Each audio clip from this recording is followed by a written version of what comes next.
Hello दोस्तों, आप सभी का स्वागत है इजी पढ़ाई यूट्यूब चैनल पे। तो आज से हम चालू करेंगे फर्स्ट सेमेस्टर बी फार्म का एक सब्जेक्ट जो कि है फार्मास्यूटिकल एनालिसिस।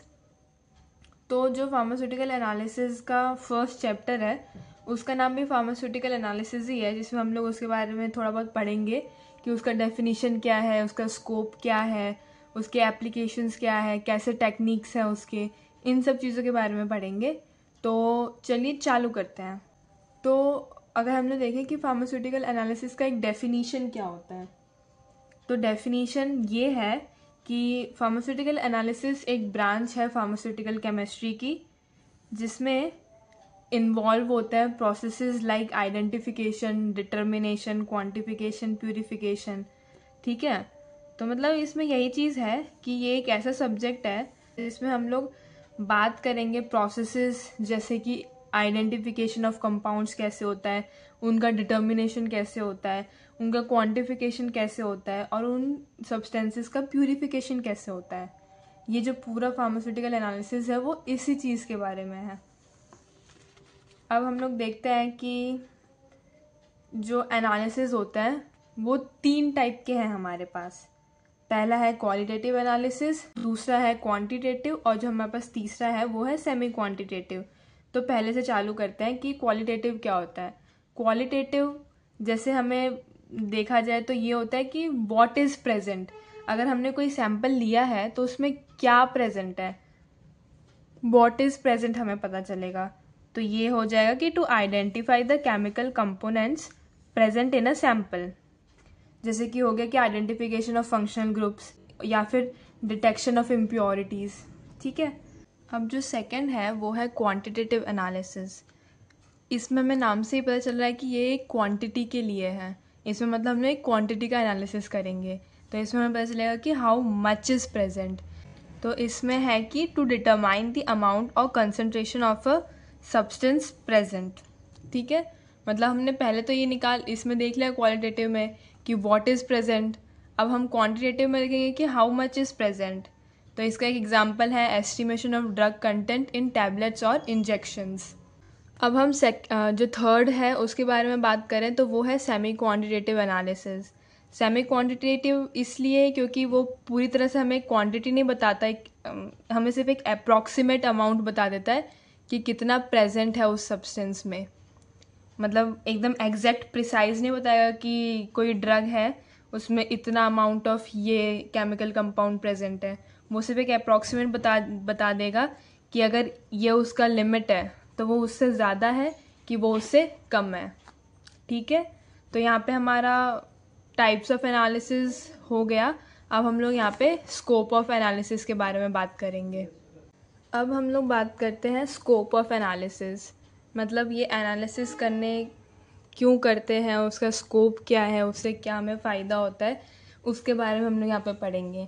तो जो एनालिसिस है वो एक मेजर रोल प्ले करता है in production of drugs, excipients and formulations. और ये है ना अलग अलग मेथड्स भी इसमें डेवलप होते हैं जिससे हम लोग क्वालिटी चेक कर सकते हैं, उसका सेफ्टी, उसका एफिकेसी और उसकी स्टेबिलिटी। एफिकेसी मतलब होता है कि उस ड्रग का इफ़ेक्टिवनेस कितना होगा। तो इसमें जो पहले हम लोग स्कोप के बारे में पढ़ेंगे वो है क्वालिटी कंट्रोल। क्वालिटी कंट्रोल हम लोग इसलिए करते हैं कि एक स्टैंडर्ड होता है फार्माकोपियल स्टैंडर्ड्स। फार्माकोपिया एक बुक होती है जिसमें हर एक ड्रग के बारे में उसके स्टैंडर्ड्स लिखे होते हैं। तो ये जो फार्माकोपियल स्टैंडर्ड्स को इंश्योर करती है क्वालिटी कंट्रोल से, क्योंकि इसमें क्या होता है कि it detects impurities, degradation products and contaminants, जिससे हमें पता चल जाएगा कि वो ड्रग में कोई इम्प्योरिटी है, मतलब कुछ गंदी चीज़ है कि नहीं है, वो उसका क्वालिटी सही है कि नहीं है। तो इसलिए हम उसको क्वालिटी कंट्रोल में यूज़ करते हैं। अब जो सेकेंड है वो है आइडेंटिफिकेशन ऑफ कंपाउंड्स। हम लोग एनालिसिस से ये भी पता कर सकते हैं तो कंपाउंड है उसमें क्या प्रेजेंट है, कौन सा स्पेसिफिक केमिकल ग्रुप प्रेजेंट है या फिर क्या फंक्शनल मॉइटी प्रेजेंट है, हम लोग वो भी आइडेंटिफाई कर सकते हैं। और इससे हम लोग ये इंश्योर कर सकते हैं कि that correct substance is used in the formulation and production. ठीक है, अब उसके बाद है determination of impurities. Determination of impurities इसलिए कि हमें पता चलेगा कि उस ड्रग में क्या इम्प्योरिटी डाली हुई है। जैसे कि यहाँ पे लिखा है detects and quantifies impurities and degradation products that में affect safety and stability, ensures that impurity level are within acceptable limits for safe use। जैसे कि मैंने अभी बताया कि एक फार्माकोपिया बुक होती है, वो हो सकती है एक इंडियन फार्माकोपिया, ब्रिटिश फार्माकोपिया, हर कंट्री अपने अपने अलग भी बनाते हैं, ठीक है। तो उसमें ही लिमिट्स लिखे रहते हैं कि इतना यूज़ करेंगे तो वो सेफ़ है, इतना नहीं, इतना इससे ज़्यादा होगा तो वो अनसेफ है हमारे लिए। तो उससे हमें इम्प्योरिटी का लेवल पता चल जाता है। अब जो फोर्थ है वो है फूड इंडस्ट्री में इसका क्या यूज़ होता है। तो फूड इंडस्ट्रीज़ में ये फूड की क्वालिटी के लिए, उसका न्यूट्रिशन वैल्यू के लिए, उस फूड में या फिर बेवरेज में उस फूड की सेफ्टी के लिए, ये सब चीज़ें फूड इंडस्ट्री में हम लोग इसके लिए यूज़ करते हैं। तो it helps maintain food standards and preventing adulteration, ठीक है। अब जो हमारा फिफ्थ है वो है एनालिसिस ऑफ ब्लड। मतलब इसमें ब्लड का भी एनालिसिस होता है कि ब्लड में क्या ड्रग प्रेजेंट है, कितने कंसंट्रेशन में प्रेजेंट है, उसकी टॉक्सिसिटी या फिर मेटाबॉलिक चेंजेस इन ब्लड जो भी प्रेजेंट है वो सब हमें पता चल जाएगा। और भी बहुत से स्कोप हैं एनालिसिस के, जैसे कि फार्मिंग हो गया, जो सॉइल है उसका एनालिसिस करने के लिए कि वो सॉइल अच्छी है कि नहीं है, उसमें क्या कम है, उसमें क्या ज़्यादा है, तो जिससे अच्छी फार्मिंग हो, वो चीज़ पता करने के लिए एनालिसिस का यूज़ फार्मिंग में भी यूज़ होता है। और फिर इसका यूज़ डायग्नोसिस में भी होता है, किसी इलनेस को डायग्नोस करने के लिए। जैसे हम लोग भी पढ़ेंगे कि बहुत से टेक्निक्स भी होते हैं जो यूज़ होते हैं, जैसे कि एलिसा हो गया, RIA हो गया, ठीक है। तो ये हमारा स्कोप्स भी कंप्लीट हो गया है। तो अब हम देखते हैं कि कौन कौन सी टेक्निक्स होती है एनालिसिस के लिए। तो 2 टाइप की टेक्निक्स होती है, एक होती है इंस्ट्रूमेंटल और दूसरी है हमारी नॉन इंस्ट्रूमेंटल। इंस्ट्रूमेंटल में ये होता है कि वो एक साइंटिफिक इंस्ट्रूमेंट्स यूज़ होते हैं for more precise, rapid and sensitive analysis, ठीक है। और जो नॉन इंस्ट्रूमेंटल होते हैं ना, वो ट्रेडिशनल लेबोरेटरी मेथड्स होते हैं, उसमें कोई साइंटिफिक इंस्ट्रूमेंट्स यूज़ नहीं होते हैं, वो सिंपल ना केमिकल रिएक्शंस पे बेस्ड होती है, जैसे हम लोग जो टाइट्रेशंस परफॉर्म करेंगे अभी, ठीक है। और ये जो होती है are simple, low cost and still widely used for routine analysis, ठीक है।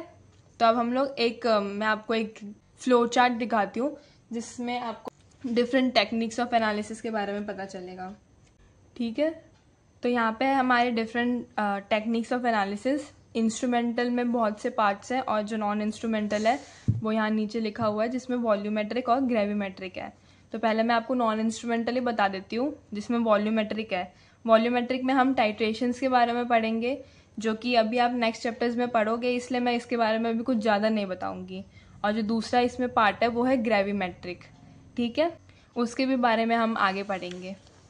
अब अगर हम लोग बात कर ले इंस्ट्रूमेंटल की, तो इंस्ट्रूमेंटल में बहुत से अलग अलग टाइप आ जाते हैं, जैसे इलेक्ट्रो एनालिटिकल है, स्पेक्ट्रल एनालिसिस है, क्रोमेटोग्राफिक है, अदर टेक्निक्स है, हीट एनालिसिस भी आती है, ठीक है।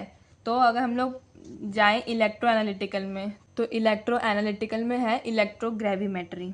जो ये है, ये मतलब इसमें क्या होता है कि इलेक्ट्रोलिसिस का यूज़ करके ना सब्सटेंस को डिपॉजिट करते हैं एक इलेक्ट्रोड पे, और इसमें फिर ना बिफोर और आफ्टर उस इलेक्ट्रोड का वेट कर लेते हैं। उस वेट से हमें ना मास ऑफ डिपॉजिटेड, वो जो अगर हमने जिस सोल्यूशन में किया है ना, तो उसमें जो भी मेटल आयंस होंगे वो किसी इलेक्ट्रोड पे जाके अटैच हो जाएंगे।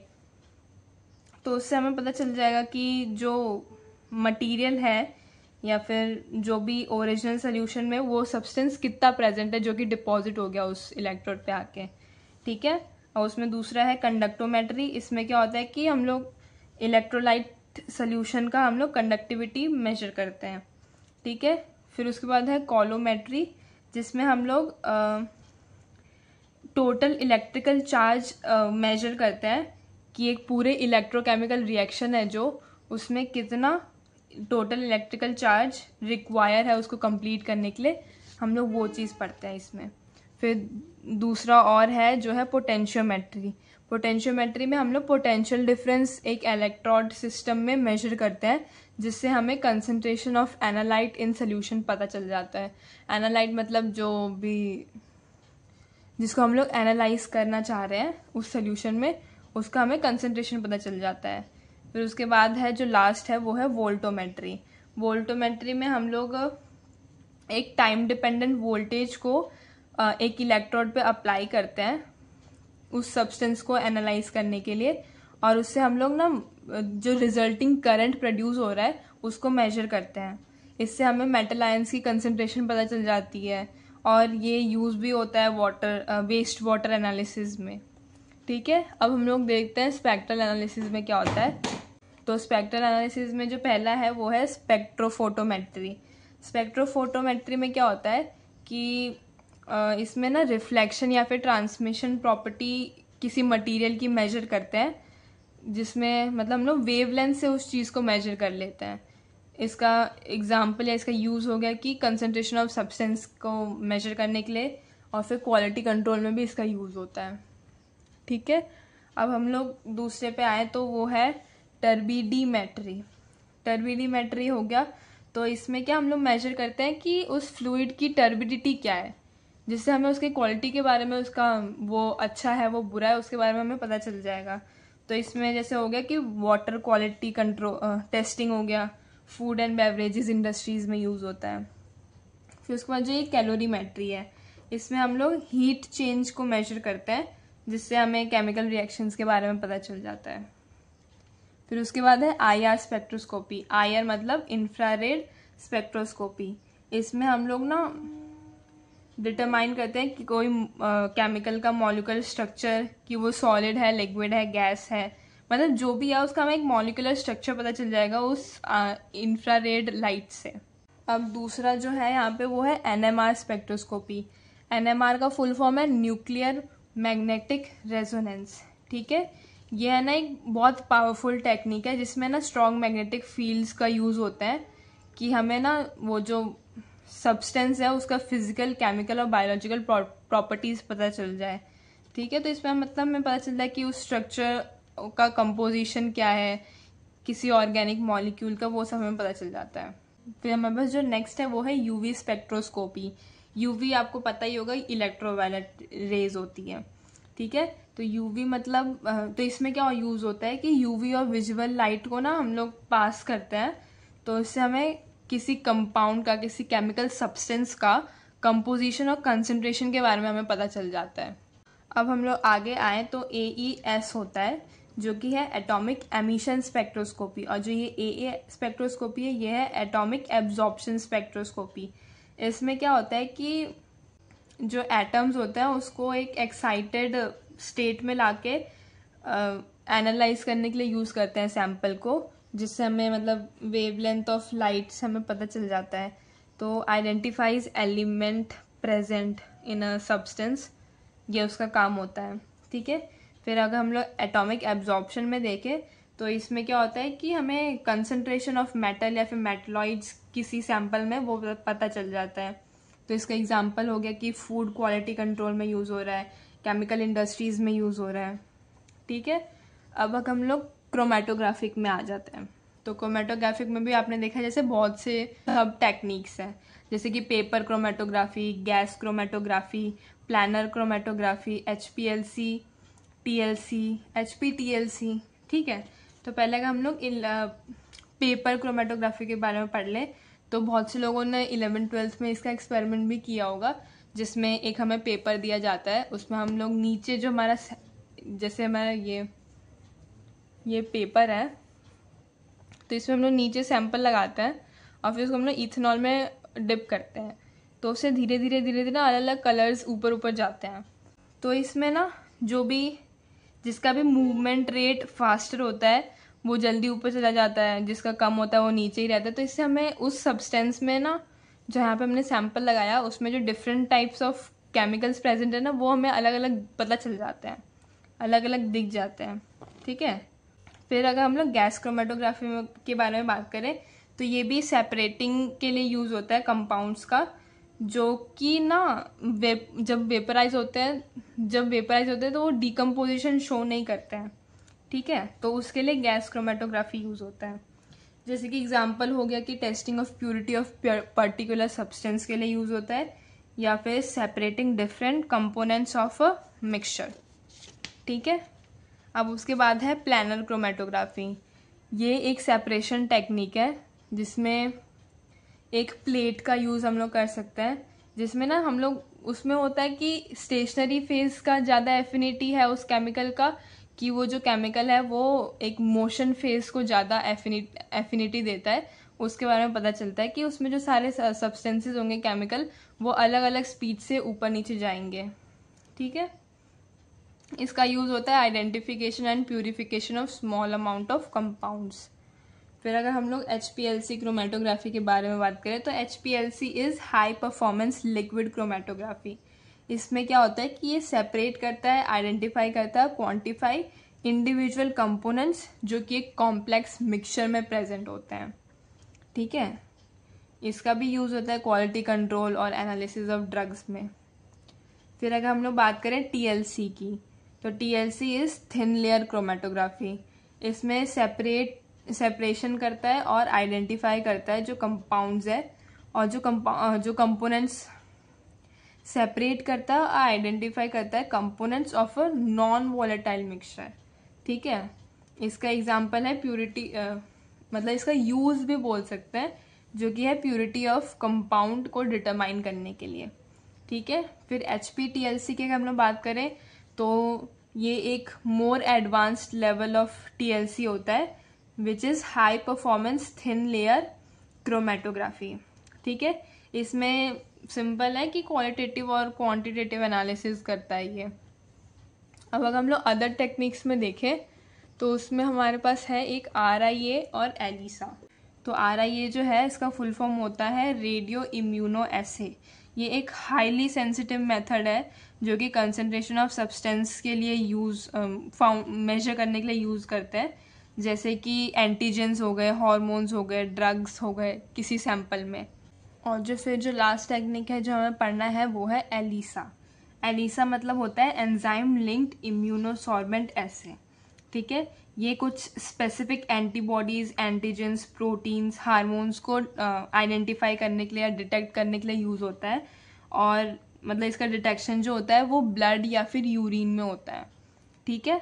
तो ये था हमारा पार्ट 1। आगे के जो टॉपिक्स हैं वो हम नेक्स्ट वीडियो में पढ़ेंगे। होप आपको ये टॉपिक अच्छे से समझ में आया होगा, और आपको कोई भी डाउट हो तो आप कमेंट सेक्शन में मुझे पूछ सकते हैं। वीडियो अच्छा लगा हो तो लाइक एंड सब्सक्राइब करना ना भूलें। Thank you.